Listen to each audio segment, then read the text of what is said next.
back to another episode. Today, we have something special. We have the first female we've ever interviewed on this podcast. Aishah, how are you today? I'm good, Joey. How are you? I cannot complain. I cannot complain. All right, so first question is describe your early life. Born and raised in South Florida. My parents are from Pakistan. I grew up going to a private Muslim school my whole life, very sheltered. Got married very young. That's about it. Okay, okay. Now, what inspired you to become a hairdresser? I wanted to be a lawyer, Oh, but in 2008, the economy hit, and I said, you know what? I'm not going to put these kind of student loans like this much on my head right now. And I've always loved doing hair and makeup. So I said, what can I do that'll make me money fast and something that I love doing? So I went to hair school. okay, okay. Now, shifting over to a different topic, I see on your social media you go over to the Middle East a lot and you do a lot of humanitarian work, helping out the less fortunate there. So how do you help out in the Middle East doing humanitarian work? So I got connected to a few foundations, nonprofit foundations through people on social media. And I asked, how can I help? How can I come? What can I do? Because sitting here and not doing anything or donating money didn't feel like it was enough for me. So when someone talked about a mission trip and invited me, I said, I'm ready. So basically, I did fundraisers here. I would do cut-a-thons. I cut hair and raised money, and 100% of the proceeds went over there. I took cash there, and we helped families that were displaced from war, and we helped them with cash assistance, with rent, with food, with visiting them in the hospitals. And we continue and we will continue because the situation is getting worse every day, and we have to help out everyone, not just in the Middle East, anyone we can. I help out over here too, in South Florida. We can always help. There's always going to be someone less fortunate than us. I like that. That's awesome.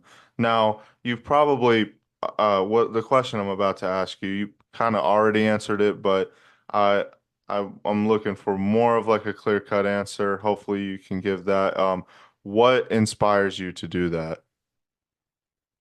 My entire life, I grew up with immigrants around me, and Mm-hmm. there were always people that came to this country. A lot of them fled from war, and a lot of them fled because the circumstances in their country were not okay because they were either invaded or colonized by another country. And America's that place, that melting pot of helping everybody, and everyone's from everywhere here.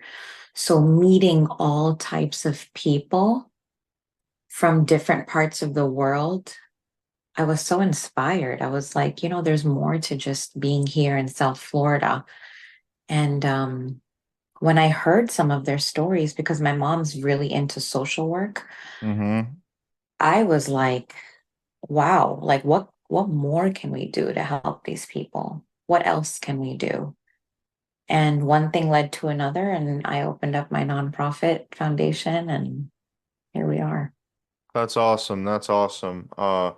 Yeah, I've because I'm born and raised South Florida myself, and one thing I learned is, because South Florida is probably one of the most diverse areas in the world, and yeah, just meeting people from all walks of life, it's humbling and inspiring at the same time. So, um, now describe a significant experience that you had while over in the Middle East doing humanitarian work. Oh, um, I we were handing out food parcel boxes to families in need. And one of the families that came, it was a mom and a daughter. And when that daughter sat on the table, she looked exactly like my daughter. Oh, wow. And I asked her how old she was, and she was 15, just like my daughter. Mm. And I showed her a picture of my daughter, and her mom said, "Do you have any other children?" I said, "Yes, I do." And she goes, "Can I see their picture?" I said, "Sure." And Joey, her son and my son looked exactly alike. Wow. And they were the exact same age, 13. Mm. I have goosebumps right now talking about it, but that little girl had brain cancer, Oh my. and they had fled the war 2 months before I met them, and they were living there with absolutely nothing. So when you leave the war, another war starts. How do I pay rent? How do I figure out how I'm gonna get my next meal? Some of these people came with the clothes on their back.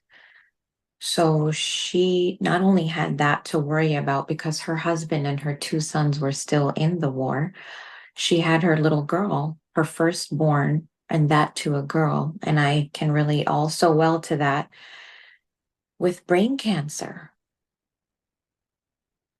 And sorry, It's okay. that was heavy, dude. Like that was heavy for me. And that girl looked exactly like me, my daughter. And I pictured my children in every single one of those children. And those mothers, I pictured, and the fathers, like being a man and having to take care of your children during a war and having to leave and then, or having to choose to stay and sending your family because you can only afford X amount of money to exit X amount of people. So that it just that hit me. I understand. I get you. Who is someone you look towards for inspiration? Oh man, there are so many people I look towards for inspiration. Um, but right now, I can tell you we are at day 350 of the war in Gaza. Not war, I prefer to call it a genocide because there are civilians and innocent people being killed right now. The people of Gaza, I every got you. single every single day I wake up, they wake up. Good morning. It's the morning of hope. It's the morning of resistance. It's the morning of beauty. We have the most beautiful ocean. We have bombs raining down on us, but we still are hopeful that this war will end and we're going to reunite with our families and go back to our homes. Um, they're living without electricity. They're living without water, without clean water, without food. Um, there's only an X amount of money being circulated in there. So there's no money coming in. There's no aid coming in, no medicine. Winter is at the door, very close. There's Got rain. it. There's mice. They're living in tents. They're living amongst rubble and garbage and soot from the bombings. It's a lot of catastrophe, but the way these people wake up every single day and they still manage to have a smile on their face, Joey. That's awesome. That's awesome. I'm like, we are such ungrateful people for living in so much around us. And we're living in like one of the most beautiful cities in the world Yes, with our palm trees and our sea and our sunshine and our weather. And we complain. I know. And I'll be honest, like, 'cause there have been times where like I've felt like, like I mean everyone has their down days, you know what I mean? And like when I do feel like that, I, you know, 'cause I try to like remind myself like there's always someone that has it way worse than you. Now, what type of morals do you live by? Do good, be good, don't hurt people, wake up with intention every single day, wake up and be better, not bitter. And YODO, you only die once. Ah, okay. You live every day. So wake up with the intention to live every single day. You only die once. You get this life, you get it every single day when you wake up. Mm, So do right by it and sleep knowing that you did okay today. And if you didn't, it's okay because tomorrow's another day. The sun's going to come up again. awesome, awesome. Now, what motivates you? What motivates me is darkness and pain. Mm, Uh, Whenever there's so much darkness and pain around us constantly. But what motivates me is that I'm the youngest of three children, and I was born in the 90s and not in the 80s like my siblings. And my parents were born in the 60s and 50s. So I wake up and I'm motivated every single day that my generation has to do better, got it, got it. breaking generational curses. I understand. I understand. Now, um, last question. What can we expect from you in the future as far as doing this humanitarian work in the Middle East? My biggest dream has been to open up hair schools for women um, who need to learn an education, who want to make money, and who want to provide for their families. So, my biggest dream would be to open up nonprofit schools for girls to teach them and provide them with jobs so they can provide for themselves and their families and be independent, whether it may be in my country, Pakistan, or whether it may be in Gaza or anywhere to help women get up on their feet. Um, I've been trying to enter Gaza for the past 11 months to help with any kind of humanitarian work. I was actually supposed to go this week on the 21st. I was supposed to enter Jordan, and on the 24th, I was supposed to enter Gaza to help manage a team of doctors, psychiatrists, psychologists to help provide mental health relief for the doctors and nurses in the hospitals in Gaza because of everything they've been dealing with. But it got Mm. canceled because of the escalation of the war. So just pray that one day you'll see me in Gaza and I'll be helping our people. Yeah, I hope to see you there as well. But you can't get in there at all, huh? The borders have been closed. Back when I went to Egypt in May, the border, Rafah border, was bombed, Mm. and people that were trying to exit couldn't exit, and everything got canceled. Yeah. So the I, borders are, they're getting bombed. The war is escalating. It's now going into Lebanon.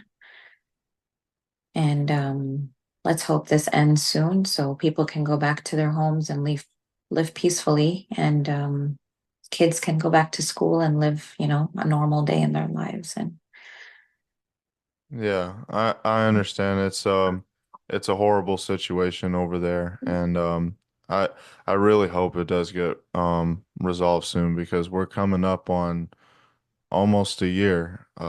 October 7th will be a 1 year anniversary, and I'm hoping and I'm praying that, you know, hopefully something can resolve all this and they can, and this can come to an end. So now um to end off this video, Aisha, I want you to go ahead and plug your socials, your hairdressing, and like also your nonprofit, and go right ahead.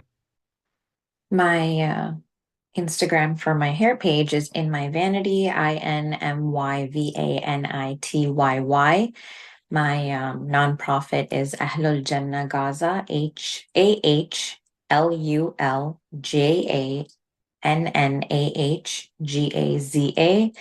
And if you'd like to send donations, message me on Instagram and I can tell you exactly where all your donations are going to go. All right. Aisha, all the links will be in the description. Thank you so much for doing this. And everyone, make sure to like and subscribe and have a great day. Thank you. Thank you for having me, Joey. All right, not a problem. See ya.